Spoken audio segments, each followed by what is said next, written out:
Hello, I'm Dr. Gregg Henriques, and I'm really excited to be here to share with you an overview of my work, which I title The Unified Framework. I'm a professor of psychology at James Madison University, and for the past 25 years or so, I have been fascinated and concerned with the state of affairs in psychology, both the science of psychology and its professional practice.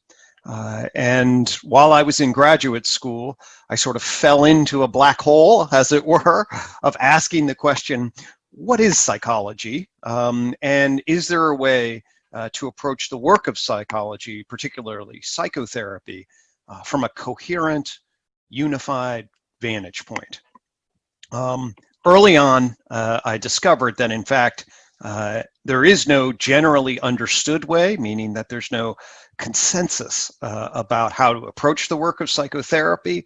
And it was in my exploration, in attempting to ask questions about how one might generate a more unified approach to psychotherapy, that I turned and asked the question, why wouldn't it be anchored to a framework of human psychology? That is, if we look at medicine, we see that medicine, modern Western medicine, is relatively well unified in relationship to the science of biology being applied to understanding us as human organisms, and then utilizing that frame of reference to understand how it breaks down and understand the different systems that are woven through us that make us a whole. Yet, when you look at what is human psychology, you realize we don't have a good answer to that. So unlike biology, which is the science of life, the academic description of psychology is the science of behavior and mental processes. However, when we ask the question, what exactly do we mean by behavior and mental processes, you realize that there is no language system that people agree upon to reference mental processes or behaviors however they are meant. Instead, what you have is a wide variety of different paradigms, models, cognitive models, humanistic models, psychodynamic models. And these models compete in various ways to offer wonderfully insightful slices of the human condition, wonderfully insightful ways to perhaps frame aspects of the science. However, they compete, and together they create a jungle, as it were, of different approaches. It is that jungle that I call the problem of psychology, and it has been well known in the discipline since the 1920s. What you will see in academic psychology, if you take an introductory class, is that the texts will gloss over this problem very quickly. They shift quickly from the science of mental behavioral processes. Rather than focusing on the question of what do we mean by mental and behavioral processes, they emphasize, hey, we are a science, and we utilize the scientific method. But lots of disciplines utilize the scientific method. And if you don't know the subject matter that you're talking about, you immediately are going to create an ocean of information with limited cumulative understanding. So that's the backdrop. And in the late 1990s, I backed into a way of understanding psychology that I think provides a meta perspective.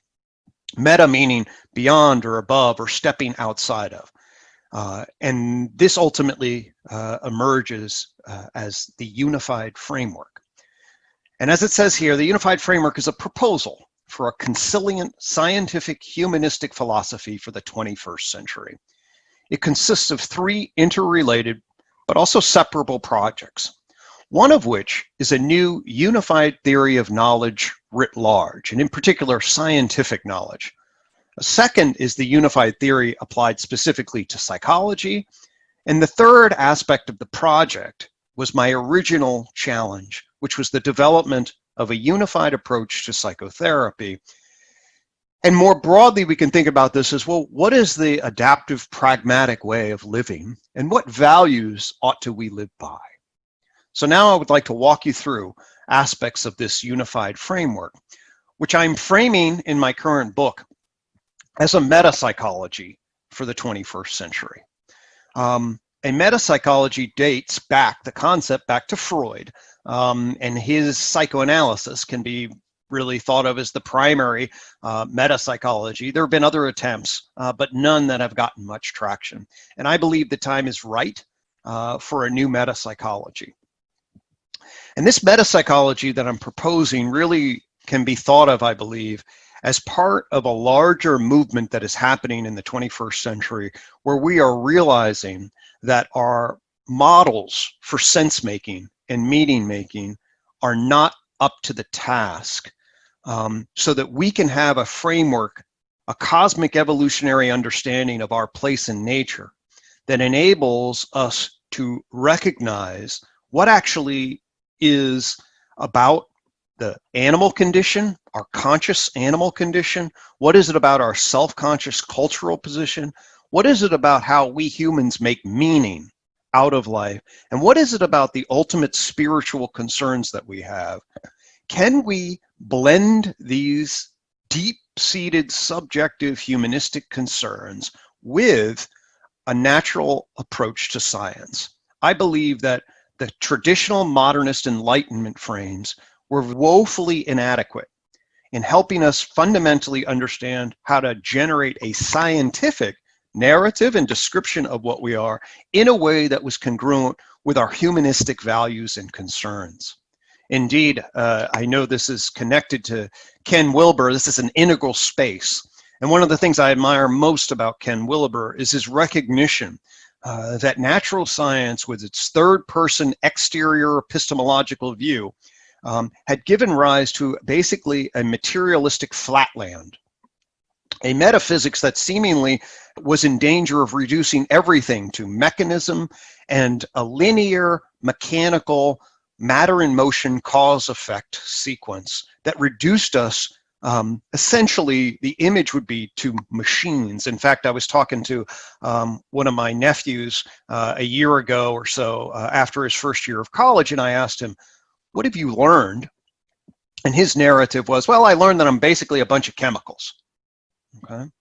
Which for me represents one of the most disturbing aspects of the modern physicalist narrative that undercut in its sort of dismantling of a traditional and naive dual world view of a separation of God and the heavens versus the natural world of rocks and plants and the everyday animals we live with in our lives. That world collapsed, and the metaphysics of that framing of the dual world has to be re-updated. However, the idea that our loves and our dreams, the idea that our internal subjective impressions of the world, the idea that these things have no causal influence is simply a function of the language games that emerged in modern science. It was how cause and effect were defined by the matter in motion paradigms that grew out of the modernist scientific knowledge systems. And the evidence for that is crystal clear when you know how to look for it. The evidence for it is found in the problem of psychology. So the fact that the science of psychology could not be defined in any way that received consensual definitions, in any way that would allow for a complete description of the phenomena in a way that was sense-making, is diagnostic that the modern science language games were simply not up to the task. And what we need in the 21st century is a realization of a transformation into new language systems. One set of movements that sees this perhaps as clearly as any is those individuals in the meta-modern community. The meta-modern community realizes that the modernist view of science had much to offer it, advanced across the pre-modern formal views that were dominated many, at least in the West, by a dual world mentality that needed to be transcended. But the modernist view was not able to effectively incorporate the psychological and social dimensions of knowledge. It did not offer a clear framing for the relationship between matter and mind, nor did it articulate a relationship between social, pragmatic knowledge and scientific analytic knowledge. The combination of not having knowledge systems that were effective in differentiating those basically resulted in the modernist paradigm and its problems. There's the problem of psychology on the one hand, and then there's even the broader problem of the social knowledge system. In the 20th century, after World War II, we saw the explosion of concern of civil rights. On the heels of the horrors of the Nazi atrocities, we see how dangerous it can be to adopt a particular kind of modernist worldview, something that Nietzsche warned us deeply about, and how vulnerable the systems were to justifications, especially of a white male supremacy notion that would be fused with issues of logic and the Enlightenment values that would potentially endanger issues of justice and concern in multiple perspectives. And then when you get the continental philosophers, Foucault and Derrida, and other kinds of perspectives that show the fusion of the grammar of power with objective claims about reality, and those systems were not delineated. In other words, there wasn't a language system that enabled us to clarify the distinction between social systems of justification and analytical scientific systems that claim truth. The postmodern critique, coupled with civil rights movements, basically resulted in a massive loss of legitimacy of the modernist project. And I now see the modernist project essentially coming to its end. It has exploded capitalism onto the system, and we have transformed an enormous number of different capacities into our human technology. But the fundamentally modernist system fails at the problem of human psychology, and it fails at the problem of human social systems that delineate the kind of ways we need to be in the world. And I believe that although the Enlightenment values were very, very powerful and by and large good, if we do not change our fundamental understanding of the world in the 21st century, we will ultimately, we're embarked right now on essentially a self-terminating process, as individuals like Jordan Hall and Daniel Schmachtenberger have elaborated upon. The unified framework is advocating ultimately for Enlightenment 2.0. It is advocating for a recognition that scientific knowledge did indeed grant us much legitimacy in relationship to our physical, chemical, biological knowledge systems. However, it was a language game and an understanding system that had embedded in it a descriptive metaphysics that was not able to account for human consciousness and the emergence of human social knowledge systems. And as a function of that, it was deeply limited. We need, according to the unified framework, a new meta-philosophy and a meta-psychology for the 21st century that places psychology and the social sciences in their proper places in relationship to matter, life, and the biological and physical sciences. And that is what the unified framework fundamentally is about. With it, we will then be situated to organize ourselves intrapsychically and interpersonally and socially toward deep spiritual concerns going forward. The centerpiece of the unified framework is the Tree of Knolwedge system. This is a new descriptive metaphysical system for reality and science. Now, if you're like many of my scientific colleagues, you hear the word metaphysics and you're like, oh my God, I don't do metaphysics. And indeed, that's right. The notions of Galileo and the early battle of what modern science would become essentially was set up so that natural science was set up almost to eschew metaphysics. And indeed, they did eschew a particular kind of metaphysics called pure metaphysics. In other words, metaphysics that creates explanatory or conceptual systems that are devoid from any empirical anchor. And pure metaphysics is a totally different set of problems. And we can wonder about the future, we can wonder about things that we don't know, and we can wonder about faith. Those kinds of speculations get into particular kinds of metaphysical domains and problems. But a descriptive metaphysics is a totally different issue. Coined first by Strawson when his analysis of what is an individual, okay? Which I will then say if we do basic matter in motion, you have to understand what an object is. You have to understand what a field is, what are changes. These actually are fundamental descriptive concepts that are the tools of a physical scientist that are absolutely crucial. And if you have any wonder about whether or not descriptive metaphysics play a real key role in our understanding, think about the dramatic shift in our understanding that happened from Newtonian classical mechanics and Euclidean geometry that took place in 3 dimensions of space and 1 constant dimension of time, to the transformations that happened in the 21st century, where quantum mechanics and general relativity exploded this conception of reality. We see here at the base of the Tree of Knowledge, quantum mechanics and gravity is holding the space for general relativity. These represent the 2 gigantic paradigms in our current understanding, and yet they transformed our view and resulted in a new way of understanding space, time, matter, and energy that is still to this day the source of much consternation, debate, and curiosity. Crucial to the understanding of general relativity was the fact that the explorations in cosmology, the shape and history of the universe as a whole, revealed that it began with a beginning, something that Newton would have never guessed, that the universe starts at the Big Bang or Big Beginning as a pure energy singularity and springs into being. The Tree of Knowledge then tracks the cosmic evolution across 4 different dimensions as depicted. And this is a very novel insight because I'll be clear about what these dimensions are. Well, the first is the fairly standard matter dimension. Matter, 3 dimensions of space, and at least for normal size objects, and a dimension of time.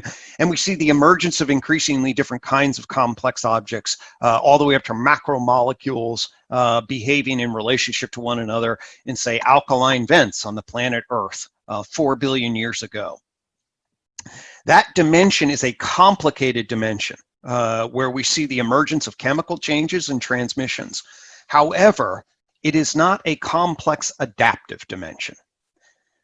The Tree of Knowledge argues that what emerged with the spark of life was the emergence of novel complex adaptive systems that had an interior and an exterior that were regulated by hierarchical arrangement of rule structures in more modern cells, stored in DNA, regulated through the transcription of RNA. That DNA sequence serves as basically a operative blueprint that stores information and processes information and then allows the cell to communicate with other cells to generate a different kind of behavioral pattern that requires new causal processes, things that Aristotle would have recognized as formal causation, whereby the cell interprets information, adjusts accordingly, and then communicates all toward particular purposes, final causation kinds of activities. I mean that not in terms of underlying forces, I mean it in terms of the descriptions and ways in which cells and plants behave. We need formal and final causation to describe the behavior of complex adaptive systems we know as cells and plants. This is the dimension of life. And it's unique as a fundamentally different dimension because of the information processing that takes place within cells and the cell-cell communication that takes place between them. This gives rise to a whole new dimension of behavioral complexity. And thus the Tree of Knowledge system with that move suggests that there is strong emergence at the level of life that is qualitatively different than the transition or the weak emergence we see, for example, between physics and chemistry. We can follow this path down another 700 million years, where we get to the beginnings of a new kind of information processing communication system. Whereas DNA and RNA serve as the information center of the cell, the nervous system and then brain serves as the information integration system for animals. And ultimately, what the Tree of Knowledge identifies as the dimension of mind. This, by the way, is a word, mind, with a capital M, that the Tree of Knowledge introduces to our lexicon. And it does it so that we can develop the appropriate vocabulary for the kind of behaviors that we, ultimately, I will argue that basic psychologists, comparative psychologists, are interested in. Mind refers to the behavior of animals with complex bodies and brains that move around and navigate the environment through predation, prey, territory building, mating, etc. In other words, mind refers here to the dimension of animal behavior. The set of mental behaviors is what it represents. And it's the evolution of the nervous system that allows across the last 700 million years, starting most notably with what's called the Cambrian explosion about 540 to 550 million years ago, where we see an explosion of the animal kingdom, all the way up through primates that would behave very similarly to a modern day chimpanzee. Over the last 50,000 years, we see the explosion of yet another dimension of complexity. Just as the nervous system coordinated cells so that the animal could then behave as a unit as a whole, you get language connecting minds together so that groups of individuals then behave as a function of a shared narrative system. This is capital C culture on the Tree of Knowledge. And with capital C culture, what you see over the last 50 years is the evolution of us as primates, say 2 million years ago, over a long period to an accelerating realization of our capacity to behave as persons.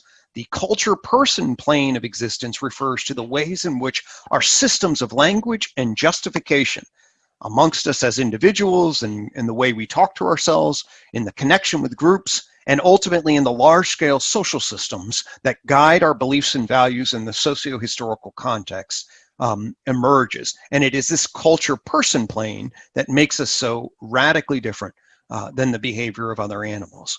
And what we see here now is a clear emerging definitional system that allows us to delineate what is meant by matter, life, mind, and culture, how they are continuously connected on cosmic evolution, but why also they are sharply distinguished as a function of different information processing communication systems, genes and cells, neurons and animals, people and symbols. Finally, what you have with the Tree of Knowledge is the realization that science is a particular kind of cultural activity. It's a specific kind of system of justification. And ultimately, it gives rise to our theories that then in turn function to map the reality. So the Tree of Knowledge is a new theory of scientific knowledge that includes both a map of reality and the scientific theories that map it. The Tree of Knowledge sets the stage for a wide variety of different domains. I'm not going to go into them in much depth, but I am going to be focused on how it gives a solution to the problem of psychology in particular. As I mentioned, it's crucial to realize that the Tree of Knowledge maps the ontic reality, and it embraces a scientific realism which separates our models, our scientific ontology, that's our models for what is real, our scientific epistemology, that's the systems of justification we develop to claim something as scientific, from the reality itself. And the Tree of Knowledge provides a framework for understanding a basic scientific realism.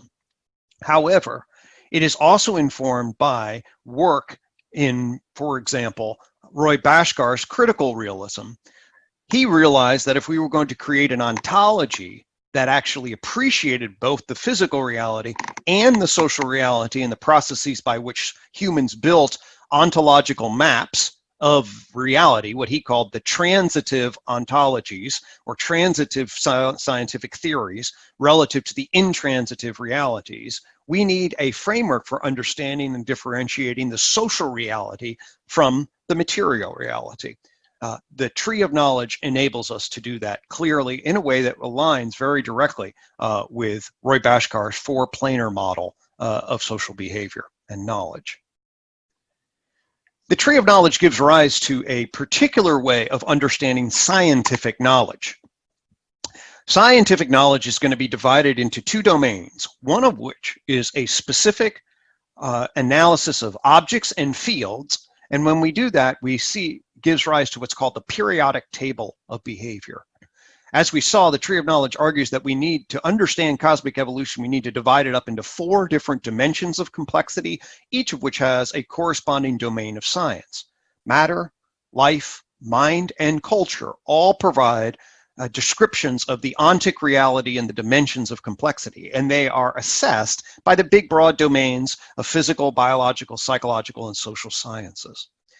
The Tree of Knowledge makes a further claim that inside each of the big dimensions are going to be primary levels of object-field relations. If you go to the bottom of this diagram, you will see the primary level of matter is the particle. The subatomic particle, such as an electron or a quark, and the standard theory of elementary particle physics provides a map of the first fundamental layer of the material dimension.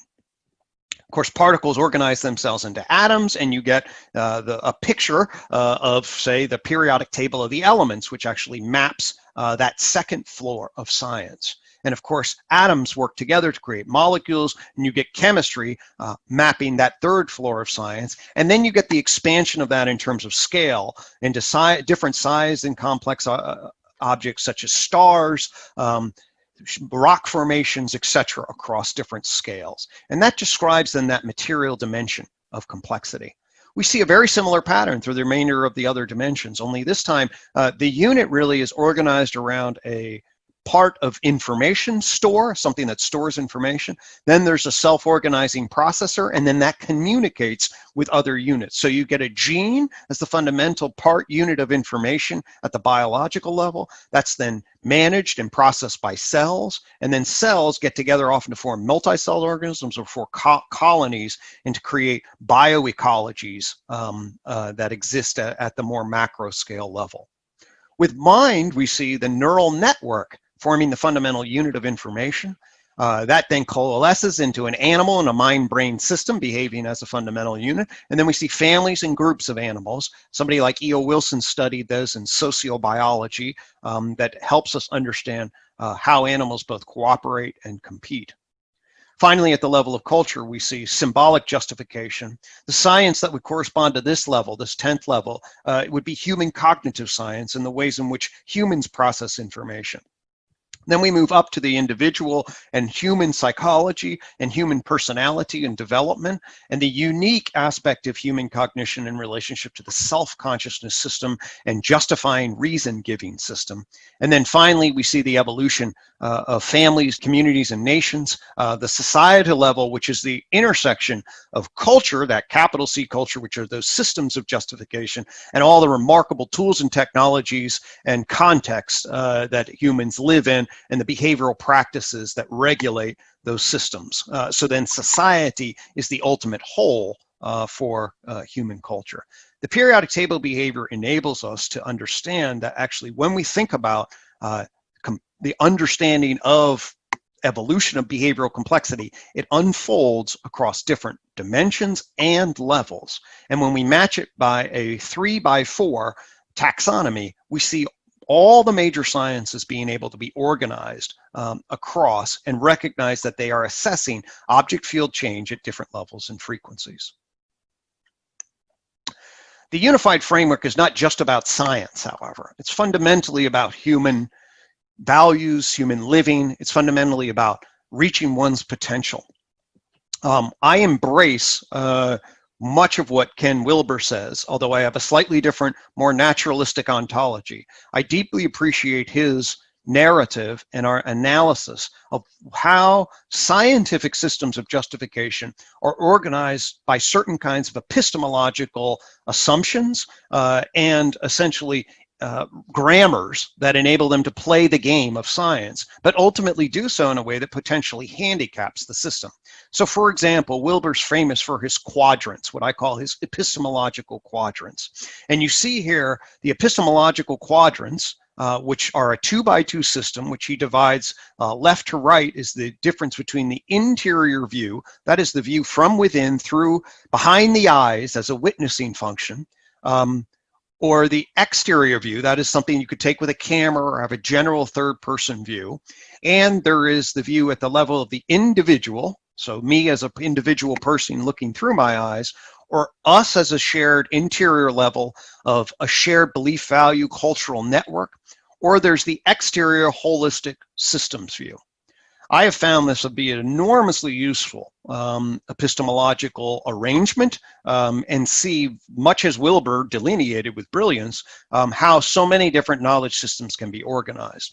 The tools of the unified framework fall deeply into this. So you see in the upper right, What Wilber called the behavioral, I actually critique, because he insists essentially that the exterior object level really be described in physicalist terms. That's actually one of the great errors of modernity. I argue that actually the proper level of description is behavioral, and when we take a tree of knowledge behavioral description, specifically through the periodic table, we can actually see the proper third-person perspective on the frequencies of behavior across the levels and dimensions. The holistic social systems view of science in general and human societies and things like, in Gregory's Batesman's general systems theory and other frameworks is provided by the zoomed out view of the tree of knowledge as a whole.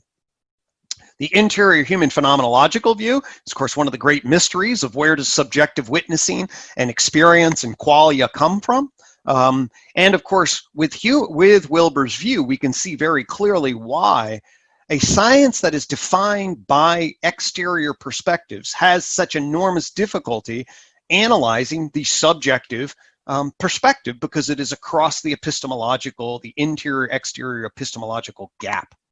And that is one of the things that has been so difficult for a science of psychology, as it tries to be a slave to two masters. It of course concerns itself with phenomenology on the one hand, but to be a science essentially requires you to step outside that view. And much of the behavior and mental process confusion stems from this inability and not having the right language and conceptual map to make sense out of it. Finally, we have not talked much about the concept of justification systems. I alluded to them as the fundamental process by which we became talking primates into cultural persons. According to the unified framework, what happens with our language systems is we don't have separate just notions of propositions just floating willy-nilly in our head. Rather, what we build are systems of justification. Justification systems operate at the individual and social level, and they bind us together and organize our self-conscious narration, and they organize our sense of place in community, and we are constantly navigating what's legitimate, what kinds of investments and influence processes should we engage in through systems of justification, and we are constantly regulated by the context of justification that we find ourselves in. That is why we're so very different. If I'm raised in Northern Virginia in the 20th century, I must have a radically different experience than somebody in the 19th century in Saudi Arabia. The belief value networks, and while so many cultural psychologists and indigenous psychologists point just how deeply these belief values shape our perceptions, shape our understanding, shape our experience of the world. Ultimately, the tree of knowledge provides for a theory of knowledge that sets the stage for a unified theory of psychology. You see here in this depiction, what you have is utilizing the tree of knowledge to show that physics and biology are relatively consensually agreed upon systems of understanding. However, when we get into the field of psychology, when we get into the scientific definition of mind, we see everything break down. And I list here Skinner and Freud as two icons, of course, of American psychology in particular, although they're icons of psychology in general. And I argue that as two individuals, if you take their influence and you take their positionality in relationship to psychological things, you can argue that these are the two most diametrically opposed and influential individuals. And in 2003, in the first article that I did called The Tree of Knowledge System and the Theoretical Unification of Psychology, I argued how we could see the world through the Tree of Knowledge System and organize Skinner's ideas and Freud's ideas and align them in a physical biopsychosocial model of the world. In essence, Skinner's operant theory can connect to a cognitive neuroscience of the model of the brain that gives rise to a dimension of mind, which is the dimension of animal behavior. And we can explain mind, at least at a meta-theoretical view, animal behavior through what's called behavioral investment theory. And then we can explain the emergence of culture through the justification hypothesis and justification systems theory. That assimilates Freud's theory and Skinner's theory and aligns them on a holistic physical biopsychosocial model. Justification systems theory was actually the first insight that I had back in 1996 and in 1997.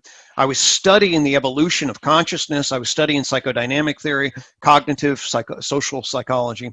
And essentially what emerged in an insight that I had was that language creates many, many opportunities, but it actually creates a serious set of problems. 3 problems can really be identified as when you develop full language, that is propositional language, you develop first the general problem of justification. If you say antelope there, that's not a meaningful statement, but the antelope over there is a propositional statement. And something about propositional statements is that they actually can be challenged. A propositional statement can be challenged for its veracity, for its truth, and thus somebody can say, how do you know? Or prove it to me. Once we have propositional statements in social context, you get the issue of veracity, okay? And how do we get together and reason about what are justifiable propositions? Justifiable propositions in the way, when they emerged in the hunter-gatherer context, were basically social system problems. In other words, how are we going to get together? How are we going to cooperate? How are we going to use? And the problem of social justification actually has 2 facets. So one problem is the general problem of justification, which is how do we determine what's true? The social problem is how do we determine how to get together and decide what's legitimate for the group? And then there's this unique problem of defense. Defensive justification is when somebody else accuses you of what it is that you are supposed to do and attempts to determine whether or not you are telling the truth, and does so in a way that has significant implications for your social influence. Think about the last time you were in conflict with somebody of authority or you had some responsibility to accused you of not behaving appropriately. Immediately, we're all familiar with the process of justification as defense, where all of a sudden we find the social environment as if it were a courtroom, and it is our job to legitimize why it is that we were doing what we're doing. The argument here is that propositional language in a social environment sets the stage for how do we develop what is generally justifiable, and when we're in conflict, it translates into the justification of defense of the self. What does this mean? Well, ultimately what it means is that what this problem will shape the evolution of our self-consciousness system. The evolution of our self-consciousness system will be shaped by the problem of justification. And in particular, it will be shaped by how do we socially reason, and much cognitive research shows that actually we're far better social reasoners when we're given problems about social contracts and social analysis. We actually have much intuitive knowledge about how we reason about who should get punished and who might be cheating. And also what it says is that we better be organized in the way we understand ourselves and justify our actions self-consciously, both to ourselves and to others. What you see here is a map then of the human self-consciousness system divided up into the experiential dimension of phenomenology, that is your first-person experience of being. Then there's the private self, which is the internal narrator. And finally, there's the public self, which is the public identity you justify to others. In between each are filters. The attentional filter is what it is that we invest in to bring onto our screen of awareness. The Freudian filter is the tension between our private narrators and our private experiences. And the Rogerian filter is the tension between what we need to say to others based on their judgments, reactions, and influence relative to what we privately believe. And what you see with the justification systems model is that we can delineate very clearly the kinds of tensions and dynamic interrelationships between these systems, thus giving us the updated tripartite model of human consciousness. And of course, it's a reference then to Freud's id, which is now replaced by the experiential self, the ego, which is the private self, and the superego, which represents in many ways the public self. And what we have with the unified framework is a realization that Freud's fundamental observation of the updated tripartite model can now be explained in an evolutionary way. What did Freud see? Well, he saw that we had biopsychological architecture and in a social environment that regulated what was okay and what was not.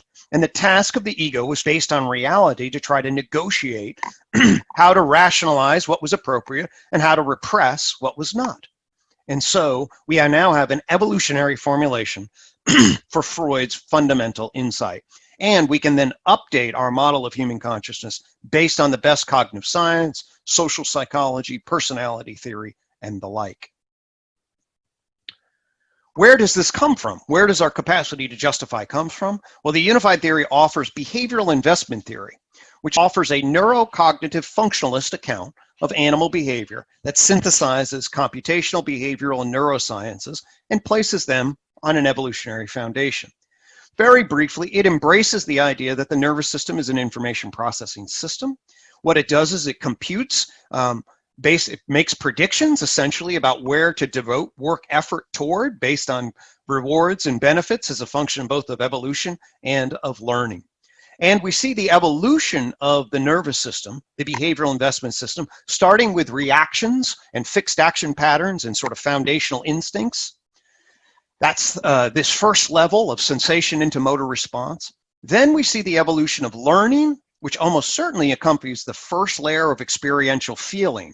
That is the feeling of pleasure and pain, where the animal is getting nature's signals to say, hey, this is really good, do more of that. This is really bad and painful and damaging, do less of that. And we see the evolution then classically of the limbic system, which is the organized, motivational, perceptual, emotional systems that drive animals to feel pleasure and pain and have emotional access and organization around whether or not the consequences of their behavior are reinforcing or punishing.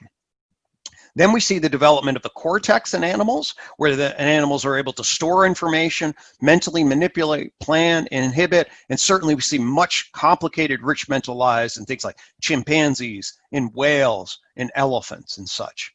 And then finally, in the human mind, we get the left hemisphere interpreter function that has linguistic expressions, generally in most humans on the left side, in Broca's area, and linguistic comprehension in Wernicke's area. The graph also then shares that, yes, there will be some hemispheric specialization, especially in humans, as a function of the fact that linguistic information processing is fundamentally different. And that then plugs into the justification systems theory. Finally, to round out the unified theory, there is the influence matrix. The influence matrix is an extension of behavioral investment theory to our pre-verbal social motivational relationship system. What this does is it basically combines work from behavioral investment theory, attachment theory, and what's known as the interpersonal circumplex, which is a long tradition in interpersonal psychology and psychiatry that shows human behavior, relational behavior on a competitive or dominance and submissive axis, and a cooperative or affiliative hostile axis. And those are the two axes here in the blue and the red. The influence matrix elaborates on those and basically argues that competition and cooperation actually center around a even more fundamental dimension of human relating called relational value and social influence. The argument from the behavioral investment analysis of social behavior is essentially your place in the social relational matrix confers influence to varying degrees. In other words, you can get other individuals to move in accordance with your interests across a dimension. And high influence states are when other individuals know and value you and want to work toward your best interests. And low relational value states are when you lack social influence, are rejected, ignored, or otherwise devalued. We have core templates, according to this, at our heart level, pre-verbal, about what it is to be known and valued, what it is to have relatively high social influence. And that becomes the template that we organize much and track much of our social relations in. Conversely, we're terrified about losing influence, being rejected, and navigating that process. How do we navigate it? According to the matrix, we have 3 different dimensions which we track our social influence and relational value on.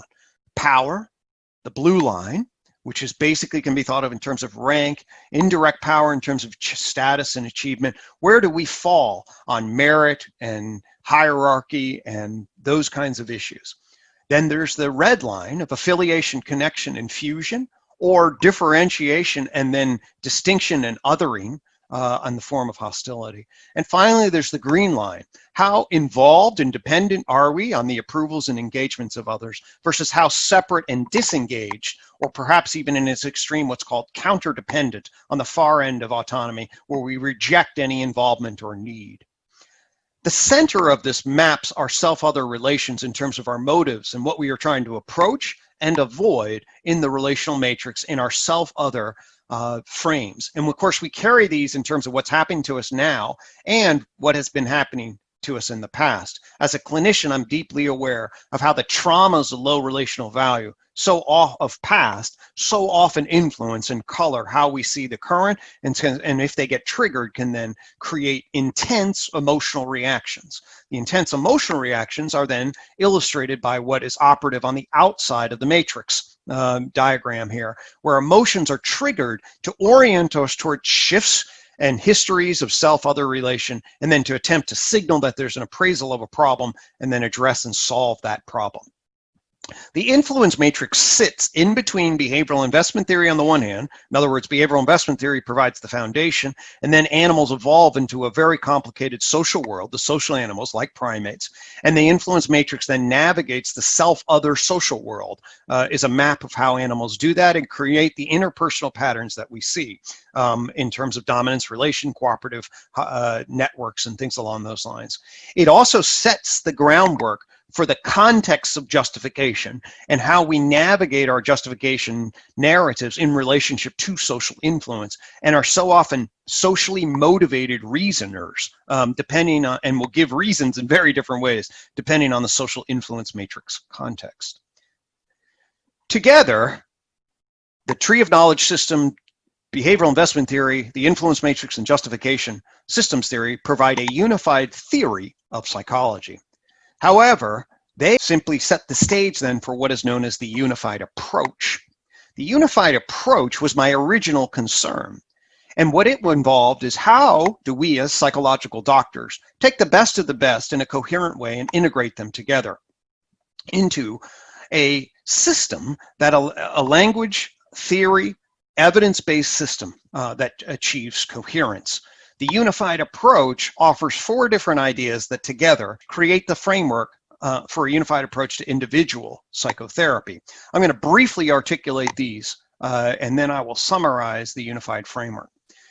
The first is called character adaptation systems theory. Earlier, when I spoke about the relationship between human biology and medicine, I mentioned that human biology sees the human organism as a bunch of nested systems. Like I have a circulatory system, I have a digestive system, and so forth. And those are all nested together to create an organism as a whole. I believe that there are different systems of human adaptation. Indeed, they're inferred or can be derived from the 4 theories I just reviewed. But this elucidates them such that actually, before we have much in the way of consciousness, we have a basic habit system that forms associations, sensitivity, reactions, and creates a bunch of our procedural ways of being in the world. On top of that is an experiential system. That's that first-person experience of being organized by pleasure and pain. Then there was the influence matrix, which maps the relationship system. On top of that, there's the defensive system, which is basically where the Freudian filter is. That's the self-conscious system that's sort of aware of what your id is, or your experiential system. And then finally, you have your justification system. That's that verbal, semantic, narrating portion. When we look at human adaptation through these different systems, we now actually have a broad model of human mental behavior or human psychology that can then correspond to some of the key insights of the different paradigms. So for example, the behaviorists really were located in relationship to understanding what habits were, what were the triggers of habits, how did they get laid down, and what kinds of environmental structural changes and skills might be built to change habits. The emotion-focused, experiential, humanistic folks centered onto that core organizing, organismic valuing process of the emotional core of an individual. And we see modern-day emotion-focused therapies centering on how adaptive and maladaptive emotion patterns emerge. Psychodynamic theorists, who have taken especially the relational turn, have focused enormously on the complicated dynamic tensions between the self-conscious justification system and the underlying motives of power, love, and freedom, our attachment histories, and the kinds of things we're trying to accomplish in our relational motives and goals. And then finally, you have cognitive, narrative, existential approaches that orient us toward the justification system, how it makes attributions and interpretations in the immediacy. I worked with Aaron Beck for 4 years. Essentially what cognitive therapy is about is understanding adaptive versus maladaptive justifications. And of course, there are broader perspectives like existential perspectives that focus on core philosophies that individuals have. What you see here then is on the left side of the graph, you see the biological, psychological, and social context that create developmental vectors and traditions that give rise to different systems of adaptation.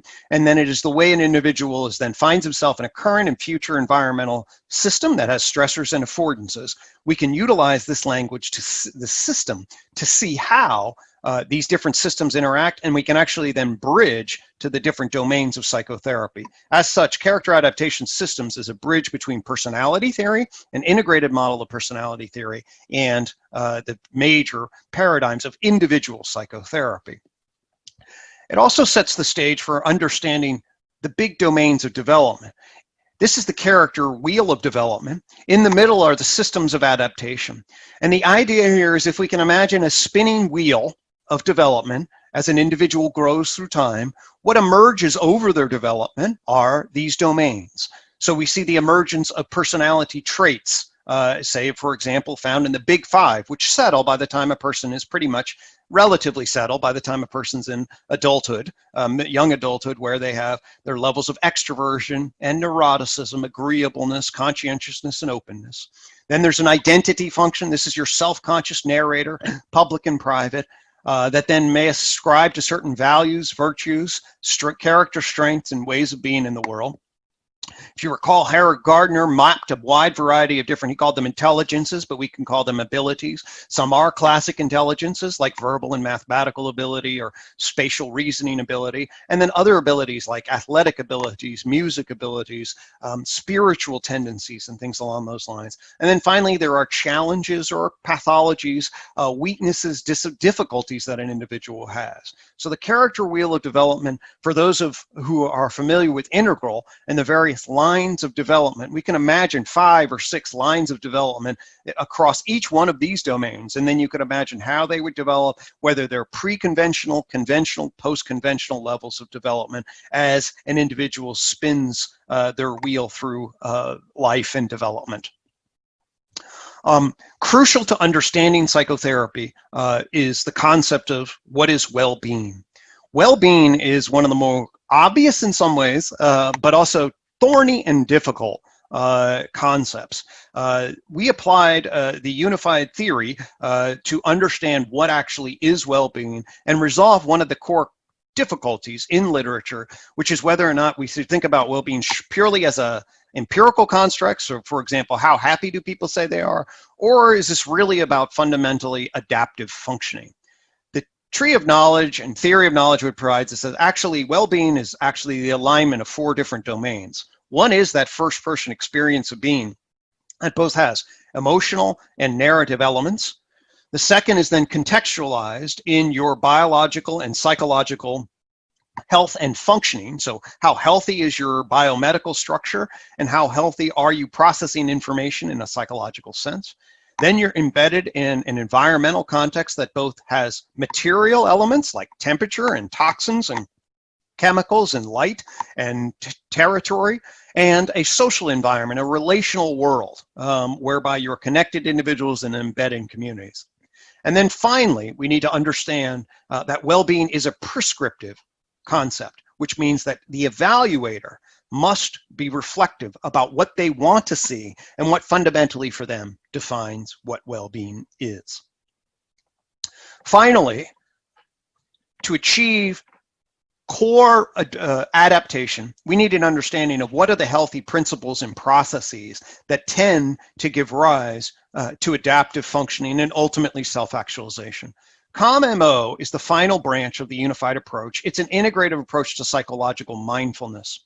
What it claims is that the different filtering processes speak to how people get bumped and get charged with negative emotion, and then very often respond either interpersonally or self-consciously, reactively inside with defense, hostility, criticism, fear.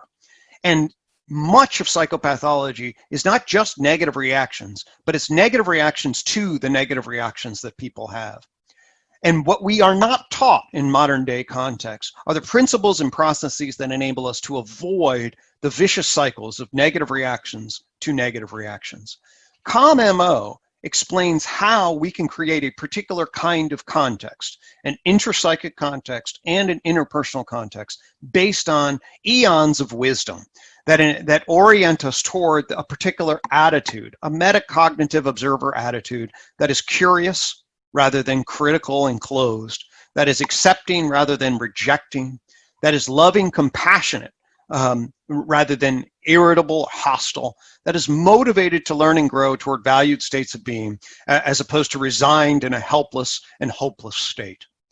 The calm attitude of a metacognitive observer sets the stage for metabolizing negative feelings, either intrapsychically or interpersonally, orient them toward understanding what the problems and needs are, and creating a relational context that enables individuals to see possible and adaptive solutions rather than destructive, mindless reactions that are a function of more primitive emotional states that are not either understood or adaptively regulated.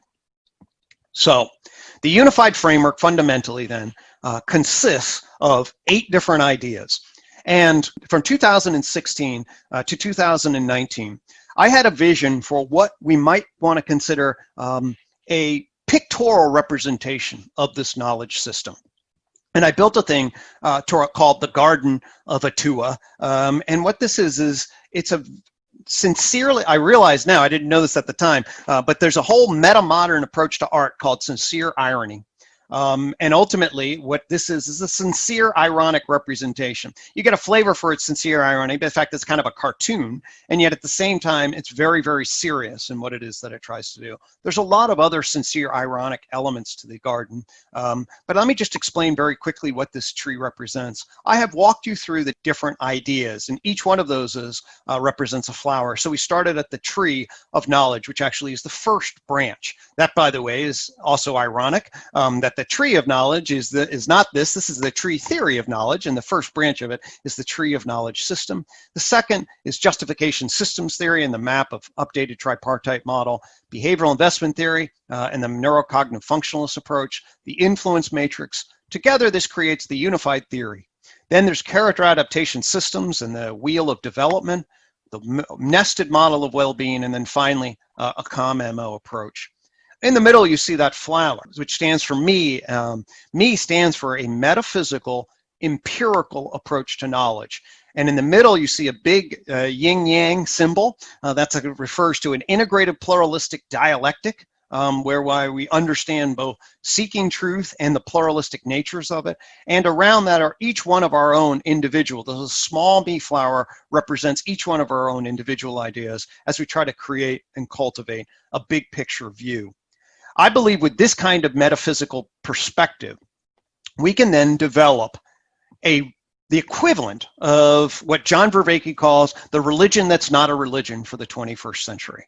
That is, we can reaffirm what our spiritual quest is, very much like Jordan Peterson in his very clear observation that heaven and hell lives right here on earth. I'm born into a Jewish family, and there have been many times where we've had my wife and my kids, if we've had a wonderful dinner, which happens occasionally, and we're laughing and joking. I often think this is heaven in relationship to a Jewish family in 1942 on the train to Auschwitz. Okay. And we live in that's the difference between heaven and hell. And we need to have a scientific, humanistic, spiritual, metaphysical, metapsychological view that embraces the sacred. And the Garden of Atua is my artistic representation that organizes the unified frame, playfully places it in the context of a cartoon, and then branches us over then into the arts, into humanity, into the foibles of our everyday life, and wonders what kind of mythos we might create for the 21st century.